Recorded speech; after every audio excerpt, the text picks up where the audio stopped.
CM Dhami Delhi आने वाले थे, उससे पहले पीएम मोदी ने एक चिट्ठी भेजी, लिखा शुक्रिया।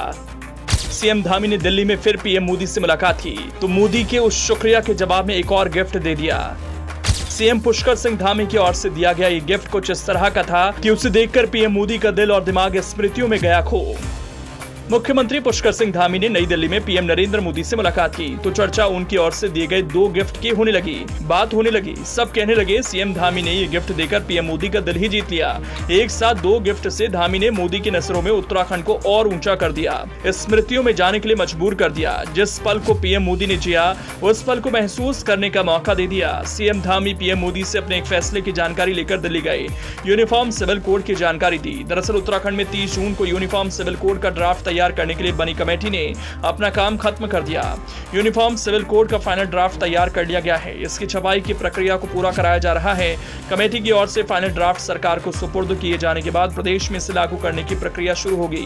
इस मुलाकात में दोनों नेताओं के बीच समान नागरिक संहिता लागू करने की दिशा में कदम उठाने सहित कई मुद्दों पर बातचीत हुई।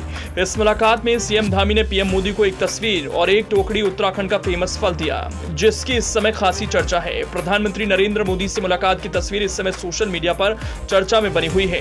दरअसल सीएम धामी ने पीएम मोदी से मुलाकात के क्रम में बाबा नीम करौली की तस्वीर उन्हें भेंट की। इससे पहले भी सीएम धामी केदारनाथ की भस्म लेकर पीएम मोदी के पास पहुंचे थे। 4 धाम की यात्रा शुरू होने और केदारनाथ धाम के कपाट खुलने के बाद पीएम नरेंद्र मोदी के नाम पर पहली पूजा कराई गई थी। पहले यात्री को प्रसाद स्वरूप भस्म देने की परंपरा रही है। इस पवित्र भस्म को लेकर स्वयं सीएम धामी पीएम मोदी से मुलाकात करने आए थे। अब जब यूसीसी को लेकर चर्चा गर्म है तो उन्होंने बाबा नीम करौली की तस्वीर के साथ आए। नीम करौली बाबा या नीम करोरी बाबा को पिछली सदी के महान संतों में गिना जाता है।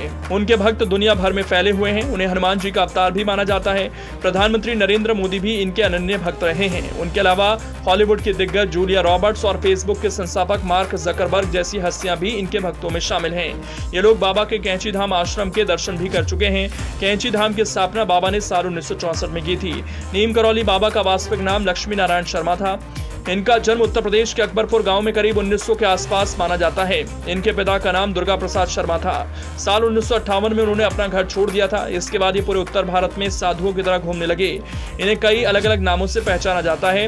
कोई उन्हें लक्ष्मीदास तो कोई हांडी वाले बाबा और कोई तिकोनिया वाले बाबा के नाम से पुकारता था। गुजरात में इन्होंने बवानिया मोरबी में तपस्या की थी तो लोग इन्हें तलैया बाबा के नाम से भी पुकारने लगे थे। उन्होंने अपने शरीर का त्याग 11 सितंबर 1973 में वृंदावन में किया था। इस धाम के बारे में मान्यता है कि यहाँ लोग जो मन की मुराद लेकर आते हैं वो जरूर पूरी होती है। सीएम धामी इस तस्वीर के जरिए अपनी भावनाएं पीएम मोदी के साथ प्रदर्शित करते दिख रहे हैं।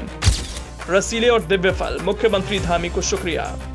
देश के अलग अलग नेता और मुख्यमंत्री प्रधानमंत्री नरेंद्र मोदी को समय समय पर अपने प्रदेश के प्रसिद्ध उपहार और मौसमी फल भेजते रहते हैं। उत्तराखंड के मुख्यमंत्री पुष्कर सिंह धामी ने भी प्रधानमंत्री नरेंद्र मोदी को उत्तराखंड के प्रसिद्ध फल काफल कुछ दिन पहले भेजे।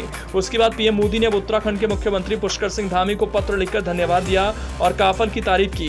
प्रधानमंत्री मोदी ने लिखा, काफल रसीले, दिव्य और मौसमी फल हैं जो उनको बहुत पसंद आए। मुख्यमंत्री धामी की ओर से प्रधानमंत्री नरेंद्र मोदी को भेंट किए गए उत्तराखंड के प्रसिद्ध फल काफल के जवाब में प्रधानमंत्री मोदी ने पत्र के माध्यम से मुख्यमंत्री का आभार व्यक्त किया।